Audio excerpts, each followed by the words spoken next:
TP chimie numéro 1, où est passé l'élément cuivre? L'objectif de ce TP est de montrer que rien ne se perd, rien ne se gagne, tout se transforme. On va partir de cuivre à l'état solide dans un morceau de cuivre, dans la tournure de cuivre, et au final, après plusieurs réactions chimiques successives, montrer que l'on peut reformer ce cuivre à l'état métallique. Nous allons donc commencer en partant par de la tournure de cuivre que l'on fait réagir avec de l'acide nitrique. On retourne un tube AEC rempli d'eau dans un verre à pied au fond duquel on a déposé un morceau de cuivre sous forme de copeaux, de la tournure de cuivre. On ajoute à l'aide d'une pipette de l'acide nitrique concentré.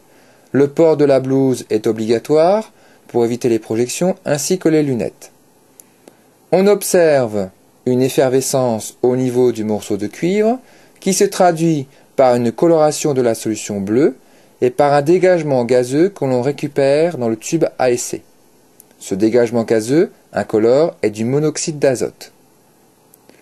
La réaction se poursuit jusqu'à la disparition complète de la tournure de cuivre et le dégagement gazeux s'arrête. Question: où est passé le cuivre? Nous allons réaliser une deuxième expérience, un test. On récupère à l'aide d'une pipette la solution bleue que l'on verse dans un tube AEC. Après avoir utilisé le flacon, on n'oublie pas de bien refermer les bouchons. On ajoute quelques gouttes d'hydroxyde de sodium, encore appelé soude, à l'aide d'un compte-gouttes.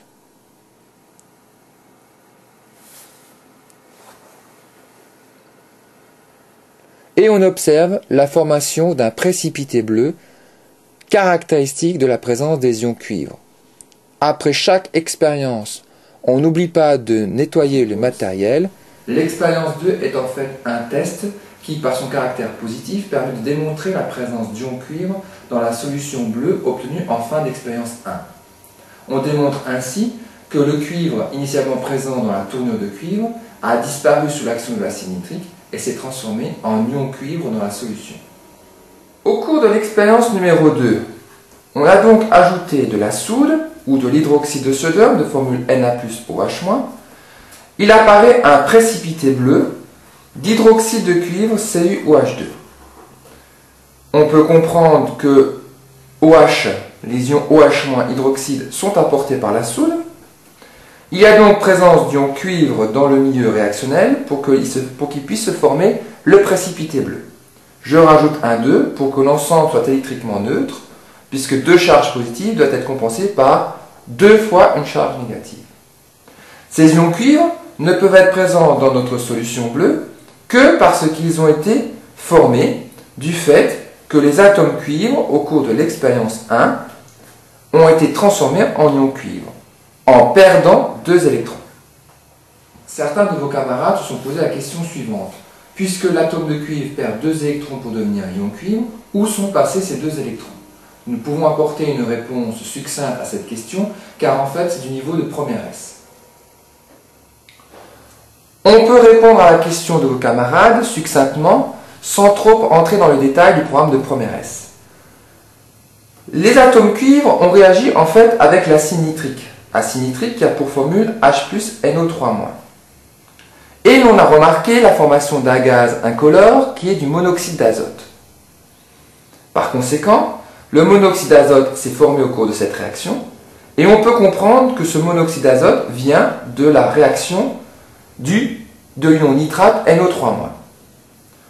On équilibre cette réaction, un azote, 3 oxygènes, 1 oxygène. J'apporte des oxygènes avec de l'eau, mais pour apporter suffisamment d'oxygène, il me faut 2 molécules d'eau, ça fait bien un atome oxygène plus 2 oxygènes, ça fait 3 oxygènes.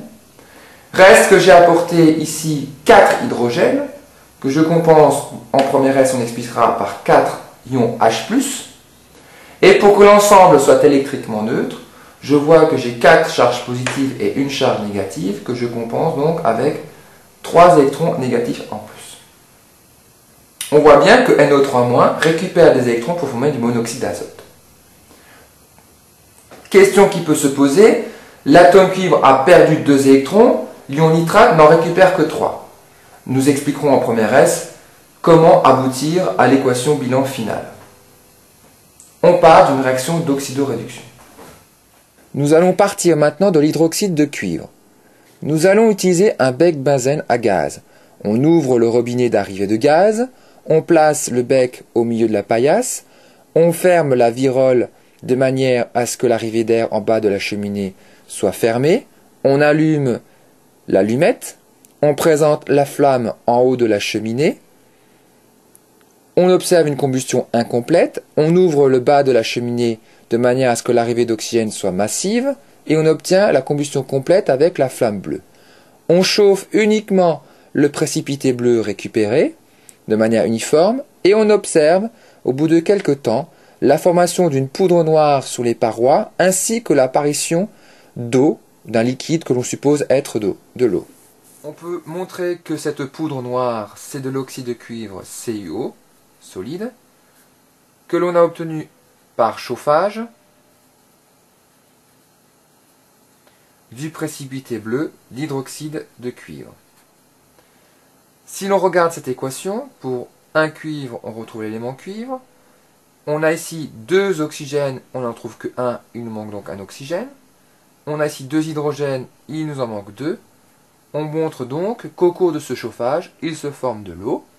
Effectivement, on a observé l'apparition de gouttes d'eau dans le tube à essai. On peut parler d'ici d'une déshydratation, car le précipité bleu a perdu de l'eau pour former l'oxyde de cuivre. De l'oxyde de cuivre au cuivre, on récupère de la poudre noire mélangée avec du carbone que l'on verse dans un tube à essai. On y adapte un tube à dégagement gazeux. On place dans un deuxième tube à essai de l'eau de chaux. On utilise un bec Mecker, l'équivalent d'un bec benzène, mais qui permet d'atteindre des températures plus élevées. On place le tube à dégagement dans l'eau de chaux et on chauffe la poudre noire et le carbone. On observe un dégagement gazeux qui vient troubler l'eau de chaux, preuve que ce gaz est du dioxyde de carbone CO2. On continue de chauffer la poudre noire de manière uniforme et on observe l'apparition de l'éclat métallique orangé du métal cuivre. Nous avons reformé du cuivre. On comprend donc qu'au cours de cette dernière expérience, de l'oxyde de cuivre CuO s'est retransformé en cuivre Cu avec un dégagement gazeux de dioxyde de carbone caractérisé par le trouble de l'eau de chaux.